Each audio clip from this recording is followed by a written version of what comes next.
Bien, pues empezamos.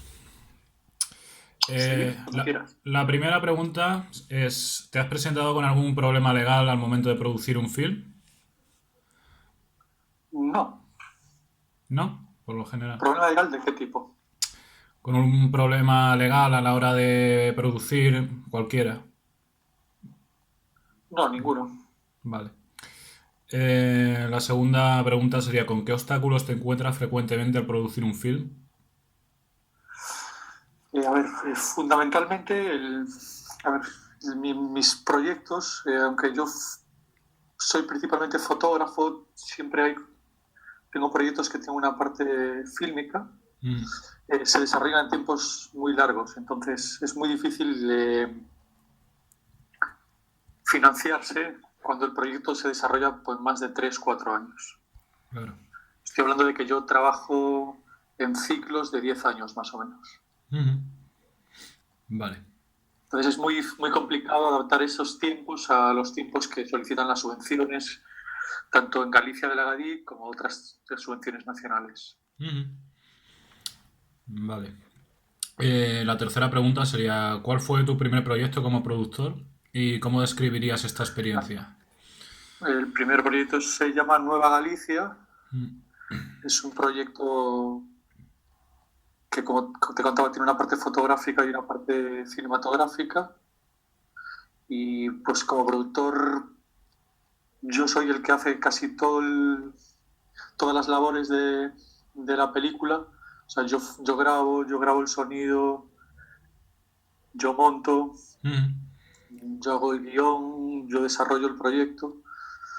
Pues satisfecho, la verdad. sí, vale. La siguiente pregunta es, ¿cómo comenzaste a integrarte en el ámbito del cine y la producción?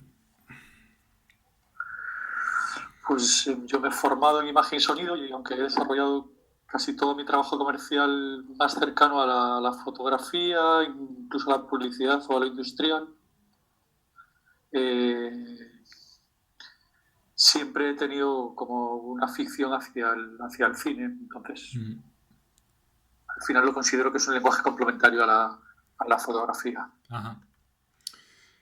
¿Cómo presupuestas el costo aproximado que se gastará en tu película? Nunca he trabajado con un presupuesto inicial, siempre he ido readaptando los costes de producción a las exigencias formales de los proyectos. Mm, vale. ¿Qué problemas de distribución te supone el trabajar de forma independiente, sin una productora que te respalde?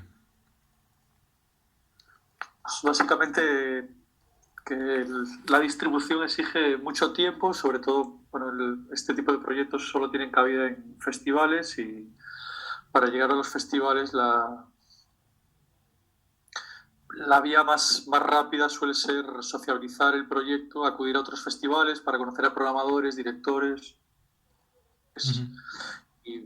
y, y no dispongo de ese tiempo para realizarlo. ¿Hay más dificultades para que el proyecto entre en festivales? O por esto.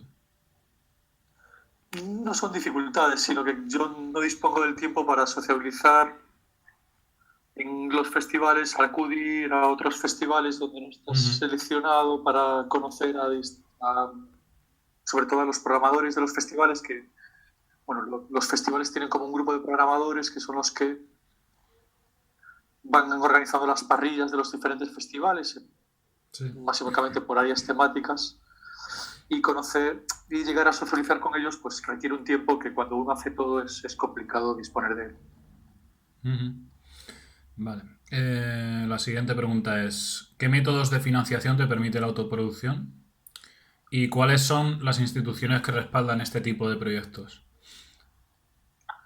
A ver, la principal vía de financiación que yo tengo yo me dedico al trabajo comercial y a partir de ahí destino una parte a los trabajos personales y la única financiación posible para este tipo de proyectos son las financiaciones públicas. En Galicia tenemos el AGADI, que tiene unas ayudas que se llaman talento, que tienen pocos requisitos formales Ujú, y proyectos empresariales y que se adaptan muy bien a los proyectos en los que yo trabajo. ujú. ¿Qué tipo de proyectos documentales, cortos, ficción, etcétera, tienen una mejor predisposición para ser producidos de forma independiente?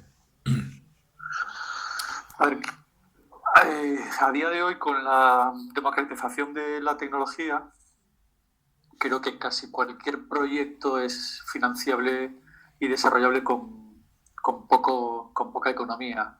Ujú. Otra cosa es la pretensión que uno tiene de un proyecto o la formalización que le quiera dar, pero creo que a día de hoy casi todos los proyectos son financiables Sí. con una economía escasa. Ajá. O sea, no Sí. creo que la ficción tenga más recursos que el documental o el documental más que la ficción. Creo Mm. que todos son financiables a día de hoy. Sin una productora detrás, ¿cómo reúnes al equipo técnico y artístico necesario? Pues básicamente por amistades. Cuando llevas mucho tiempo trabajando, un tiempo, vas conociendo gente que desarrolla labores técnicas. En mi caso también la verdad es que no recurro mucho a otras personas, como te comentaba yo, realizo casi todas las labores, pero sí, por ejemplo, en Nueva Galicia, en esta película, pues el sonido está hecho a posteriori por un técnico que trabaja habitualmente en el cine comercial y que, bueno, para este tipo de proyectos tienen una predisposición económica muy diferente a cuando trabajan de forma comercial. Ujú.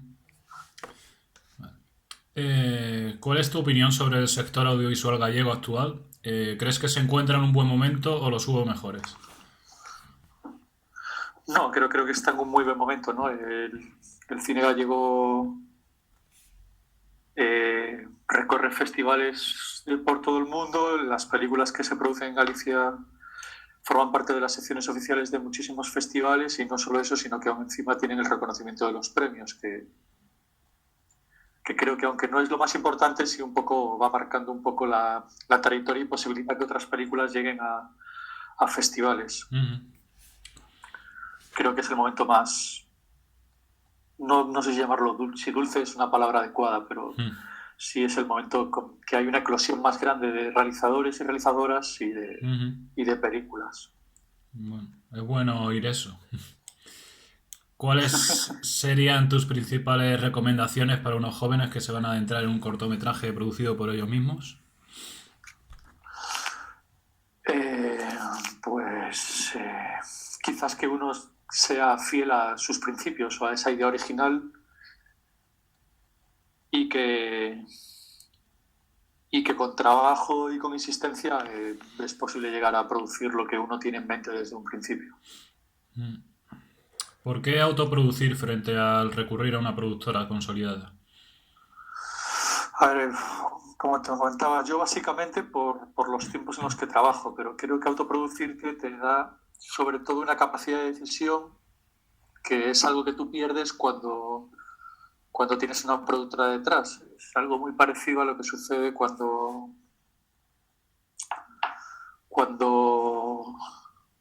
cuando tienes un equipo muy grande, ¿no? Si tú pasas de trabajar con equipos pequeños de 3, 4 personas a trabajar con equipos muy grandes, pues entran en juego que tienes que manejar el equipo como si fueses un jugador de ajedrez, tienes que saber que la gente se cansa, que no toda la gente está implicada de la misma forma, que no todo el mundo tiene el mismo sueldo, con lo cual hay un poco que son todas estas cosas que cuando trabajas con equipos muy pequeños o en solitario no tienes y que te permiten tomar unas decisiones formales y de producción que es lo que con equipos grandes y con productora detrás es muy complicado. ¿Cuáles son tus metas de cara al futuro? Seguir produciendo, poder seguir desarrollando trabajos, un poco sería lo ideal, ¿no? Tampoco mucho más. ¿Crees que el proceso creativo y la realización de tus proyectos son adecuados a la producción y presupuesto con el que cuentas o te sientes limitado por la falta de recursos? Uno siempre está limitado por los recursos. Siempre cree que con un poco más podría llegar a producir de una forma más correcta o a llegar a una forma más ideal, pero bueno, creo que es bueno que cada realizador o que cada productor se vaya adaptando a lo que dispone, vaya construyendo. Vale. Y por último, ¿has producido y realizado alguna vez algún filme del que no te sientas orgulloso? No, ¿No? Vale. no. Pues hasta aquí la entrevista. Muchas Nada. gracias. Oye, muchas gracias, Pedro.